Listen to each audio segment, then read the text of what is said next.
Good morning সবাইকে and welcome back to my channel. কেমন আছো সবাই? আশা করছি সবাই ভালো আছো। আর আজকে হলো বুধবার, এখন বাজে হচ্ছে 6টা। তো ডলু তো আজকে যাবে স্কুলে, আর ঠিক একদিন পরই সরস্বতী পুজো।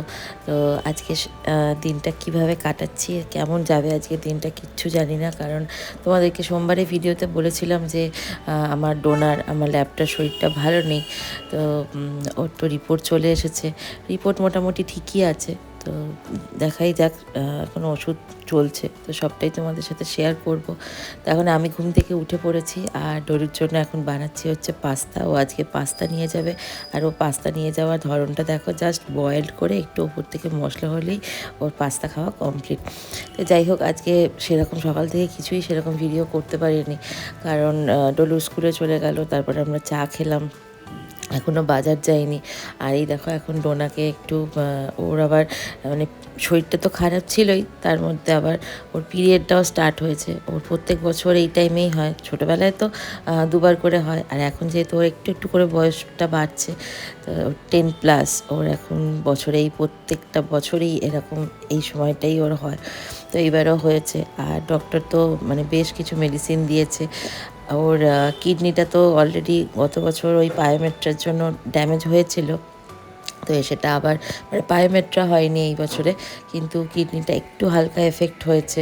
মানে এত মেডিসিন খাওয়ানোর পরেও, এত ভালোভাবে কেয়ারে যত্নে রাখার পরেও, মানে ওদের যদি এরকম কিছু হয় না, সেটা সত্যি করে মানে যাদের বাড়িতে একমাত্র পেট আছে তারাই একমাত্র বুঝতে পারবে। আর এই দেখো কি ওষুধ ডাক্তারবাবু দিয়েছে। ডক্টর এখানে নেই, উনি গেছে হচ্ছে দিল্লিতে, উনি আসবে, তারপরে ফিজিক্যালি ওকে চেক আপ করা হবে। আপাতত এগুলো 10 ডেজের মেডিসিন দেওয়া হয়েছে, আর এক একটা মেডিসিন 1100, 1500, 2700 এরকম করে দাম। মানে কিডনি সাপোর্ট তো আছেই, প্লাস ওর ইমিউনিটির জন্য, তারপরে তোমার কিডনি ক্লিনজার, লিভারের টনিক, মানে যত রকম সাপোর্টেড মেডিসিন দেওয়া যায় সব রকমই দিয়েছে। আর এই ওষুধগুলো খাওয়ার পর ও একটু ভমিটিংও করছে। ডক্টর এটাও বলেছে যে 10 ডেজের মেডিসিন আমি দিলাম, ইন কেস যদি এই 10 ডেজে ও মেডিসিনের রেসপন্স না করে, তখন ওকে আবার স্যালাইন চালাতে হবে। গত বছর ঠিক এই সময় 22শে জানুয়ারি থেকে ডোনা 20টা দিন স্যালাইন টেনেছে, এবেলা ওবেলা।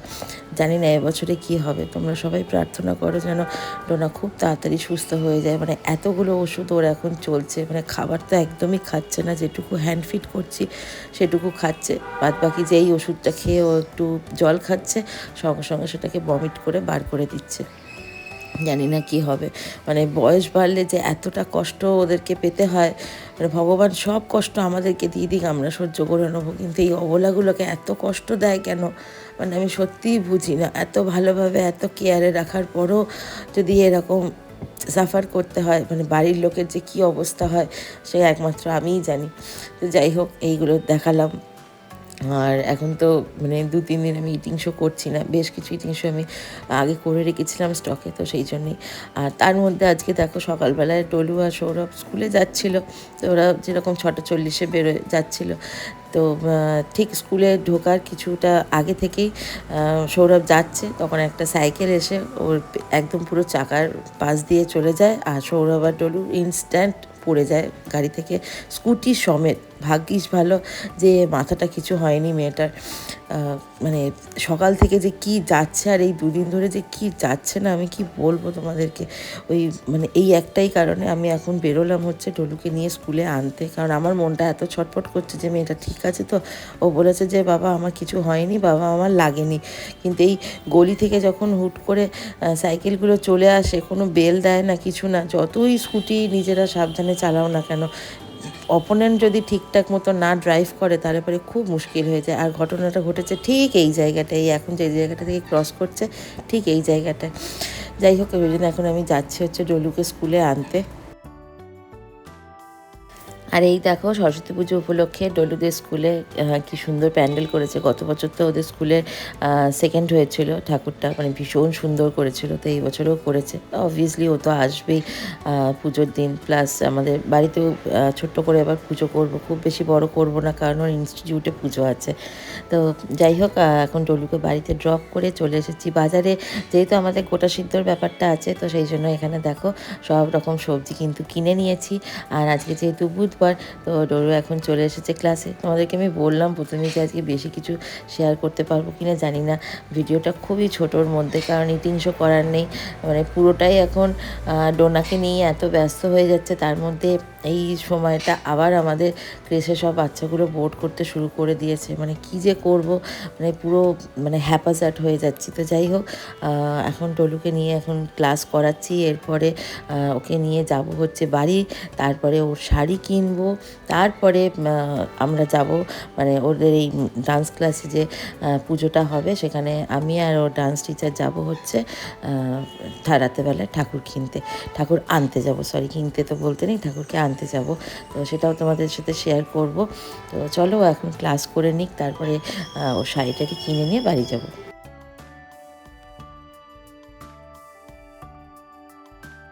তো ডলুকে বাড়িতে ড্রপ করে এখন আমরা বেরিয়ে গেছি, আর এখন বাজে হচ্ছে 8:30। সব বাচ্চাদেরকে বাড়িতে গিয়ে খাওয়ালাম আর এখন বেরিয়েছি ডলুর শাড়িটা কেনার জন্য। ও একদম ছোট্ট থেকে প্রত্যেকটা বছর ওকে আমি নতুন নতুন শাড়ি পরাই, মানে এই বছরের শাড়ি ওই বছর রিপিট করি না। আর বাচ্চাদের শাড়িগুলো দেখতে এত কিউট লাগে না, কি ভালো লাগে। আমি তো ছোটোবেলায় সব সময় মায়ের শাড়ি পরতাম, এটা ওটা শাড়ি পরতাম, শাড়ি খুলে ফেলতাম, মানে এই ওদেরকে দেখে মানে শাড়িগুলো কি সুন্দর দেখতে, দেখো মানে এত কিউট দেখতে, মানে কি বলবো তোমাদেরকে। ওর ব্লাউজ, সায়া, শাড়ি আমি এখান থেকে সব কিনে নিয়েছি। আর প্রত্যেকটা শাড়ি মানে আরও ছোট ছোট বেবিদের শাড়িগুলো দেখতে ভীষণ সুন্দরী, ঢাকাই জামদানি শাড়িগুলো দেখো। আর ছেলেদের তো এই শুধু হলুদ পাঞ্জাবি আর পাজামা, আর এই শাড়িটা দেখতে দেখো খুব সুন্দর। তো শাড়ি কেনা কমপ্লিট হয়ে গেছে, আর এখন বাজে হচ্ছে রাত 10:30। তো আমরা এখন চলে এসেছি হচ্ছে ঠাকুর দেখার জন্য। তো কোনটা নেবো সেটা তোমাদেরকে আমি নেক্সট ভিডিওতে দেখাবো, নেক্সট ব্লগে দেখাবো, যখন পুজো হবে আমাদের সব ডেকোরেশন হবে। আর ঠাকুরগুলো দেখো কি সুন্দর দেখতে, মানে এটা আমাদের মানে ডলুর ডান্স স্কুলের একদম first Saraswati Puja. I hope এই পুজোটা একদম পুরো সুন্দর করে হবে। আর এই দেখো এই ঠাকুরটা আমরা নিলাম, ভীষণ সুন্দর হয়েছে ঠাকুরটা, আমার এক দেখাতেই পছন্দ হয়ে গেছে, কারণ বাসন্তী কালারের শাড়ি পরানো ছিল। তো আমি, সহেলি, সৌরভ সবাই মিলে গেছিলাম ঠাকুর নিতে। তো কেমন হয়েছে অবশ্যই কিন্তু কমেন্ট করে জানিও। তা আগামীকাল মানে বৃহস্পতিবার আমরা যাব হচ্ছে সব ডেকোরেশন করতে, সব কিছু করতে, তখন তোমরা দেখতেই পাবে। আর এখান থেকে ডলুর জন্য আমি ছোট্ট একটা সরস্বতী ঠাকুর নিয়েছি, কারণ যেহেতু ওখানে অলরেডি পুজো হবে, তো ওখানে গিয়ে ও অঞ্জলি দেবে। তো ঘরের ঠাকুরটাকে ওকে আমি বলেছি তুই নিজের মতো করে পুজো করবি, নিজের মতো করে সব কিছু করবি। ভীষণ মানে দেখে মনে হচ্ছিলো যেন সব ঠাকুরগুলো নিয়ে নিই। তো যেগুলো টুকটাক কেনাকাটি করার ছিল আজকে সেগুলো করে নিলাম। আর ব্যাস এইভাবেই আজকে দিনটা কেটে গেল। তো তোমাদের সাথে এই ছোট্ট একটা ভিডিও শেয়ার করলাম, কেমন লাগলো অবশ্যই কিন্তু কমেন্ট করে জানিও। তো দেখা হবে তোমাদের সাথে আবারও পরের দিন নেক্সট একটা ভিডিওতে। সবাই ভালো থেকো, সুস্থ থেকো, টাটা, গুড নাইট।